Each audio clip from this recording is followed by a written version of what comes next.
અહીંયા નલ કુબેર અને મણિગ્રીવે એક તો કુબેરના દીકરા હતા, સાથે રુદ્રના અનુચરો હતા. ધનદાત્મજો રુદ્રસ્ય અનુચરો.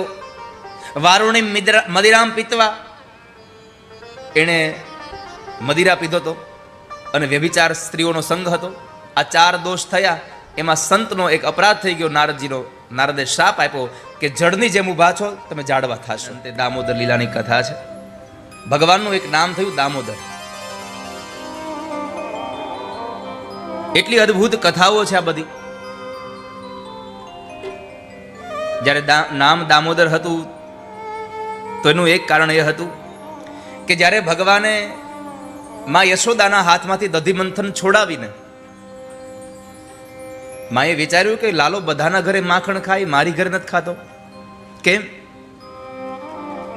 તો કહે છે મારા ઘરે દાસીઓ માખણ ઉતારે છે.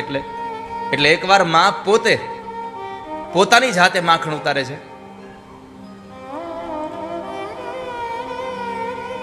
માએ શણગાર કર્યો છે.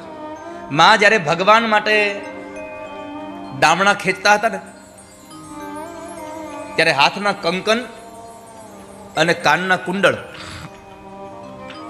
અતિ પ્રસન્ન હતા. હાથના કંગન એટલા માટે પ્રસન્ન હતા કે અમને જે હાથમાં પહેરવામાં આવ્યા છે એ હાથ ભગવાનનું કામ કરી રહ્યા છે. કાનના કુંડળ એટલા માટે પ્રસન્ન હતા કે જ્યારે એ કાનમાં પહેરવામાં આવ્યા ત્યારે એ કાનમાંથી ભગવાનની કથા સંભળાતી હતી.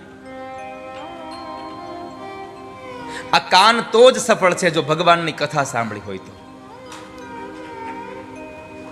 આ જન્મ માત્રમપી યેન શઠેન કિંચિત ચિત્તમ વિધાય શુક શાસ્ત્ર કથા ન પીતા ચાંડાલ વચ્ચ ફરવદ્વત તેન નીતમ મિથ્યા સ્વજન્મ જનની જનિ દુઃખ ભાજા. પદ્મ પુરાણમાં લખ્યું છે કે જેણે પોતાના કાનથી ભગવાનની કથા ન સાંભળી હોય એ માણસ આ સંસારમાં માણસ બન્યા પછી પણ ગધેડો છે.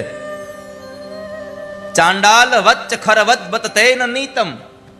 અને જેણે ભગવાનની કથા ન સાંભળી હોય, જેને ભગવાનમાં પ્રેમ જ ન થયો હોય, એ માણસ જન્મો ખરો પણ ખાલી માત્ર ને માત્ર એની માતાને પ્રસૂતાની વેદના દેવા જન્મો છે. બાકી કાંઈ કામ નથી આ સંસારમાં જેને ભગવાનમાં પ્રેમ ન થયો હોય એને. માં યશોદા ગીત ગાતા ગાતા દધીમંથન કરતા હતા.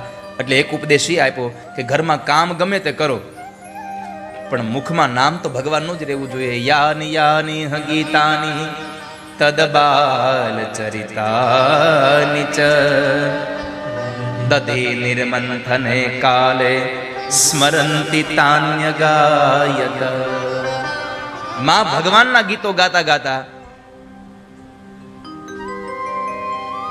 પ્રભુ માટે એ દધીમંથન કરી રહ્યા છે. અને ભગવાને એ દધીમંથન અધૂરું છોડાયું.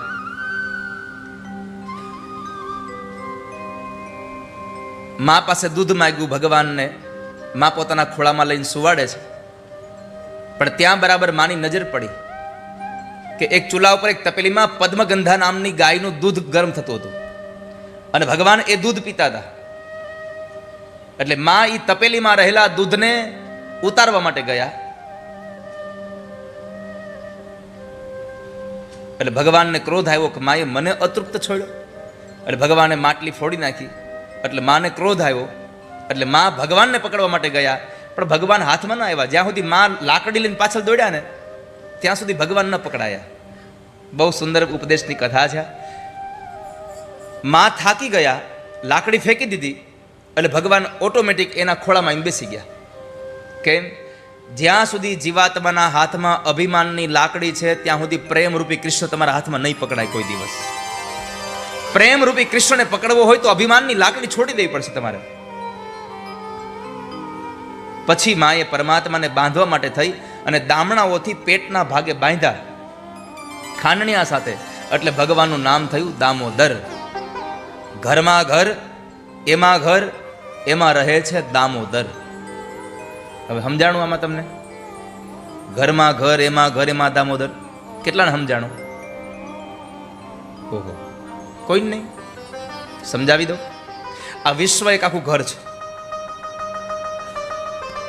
એમાં આ પંચમહાભૂતનું શરીર બીજું ઘર, ઘરમાં ઘર, એમાં હૃદય ત્રીજું ઘર, ઘરમાં ઘર, એમાં ઘર, અને હૃદયમાં જે રહે છે ને એ આપણો દામોદર છે. પરમાત્મા અંદર હૃદયમાં રહે છે. એ ભગવાનને દામોદર બનાવ્યા. ઉદરના ભાગ એટલે પેટના ભાગે દામણાઓથી ભગવાનને બાંધ્યા એટલે ભગવાનનું નામ થયું દામોદર. અને એ ભગવાન દામોદરે એવી લીલા કરી, ભગવાન રોતા હતા બહુ. માં હવે તોફાન નહીં કરું, જવા દો, મને ભૂખ લાગી છે. ના, ભૂખો ને તરસો રે, અહીંયા બહુ તોફાન કરે છે. માં તો ચાલતા થઈ ગયા ભગવાનને બાંધીને. ભગવાન રોતા હતા, પણ જેવા માં યશોદા ઓરડામાં ગયા ને, ભગવાને રોવાનું બંધ કરી દીધું. કે કોઈ સાંભળે ને ખોટું હું રોવું. ભગવાન રોવાનું બંધ કરી દીધું. પછી તો પરમાત્મા ગોઠણિયા ભર ચાલતા થયા. ખાનણીઓ ઢસડાતો ગયો. યમલા અર્જુનના વૃક્ષની મધ્યમાંથી ભગવાન નીકળ્યા. ખાનણીઓ ફસાઈ ગયો. પરમાત્માએ એને નીચે પછાડ્યા અને એના મૂળમાંથી 2 દિવ્ય પુરુષો નીકળ્યા, નલકુબેર અને મણિગ્રીવ. આ બંને જણા નીકળ્યા છે. અને એ બંને જણાએ ભગવાનને પ્રાર્થના કરી કે આજ આપે અમારો ઉદ્ધાર કર્યો. દેવર્ષિ નારદના શાપને લઈ અને નલકુબેર અને મણિગ્રીવ એટલે કે પૈસાવાળાના દીકરા અને સારી સત્તાવાળાના દીકરાએ સંતોનું અપમાન કર્યું હતું. આ કથા આ સંસારના સંપત્તિવાન અને સત્તાવાન માત પિતા માટે છે કે તમારી સંપત્તિ અને તમારી સત્તાનો નશો જો તમારા દીકરાઓને ચડશે તો તમારી સત્તા અને તમારી સંપત્તિ તમને રડાવશે. એમાં બે મત નથી. કારણ અહીંયા નલકુબેર અને મણિગ્રીવે એક તો કુબેરના દીકરા હતા, સાથે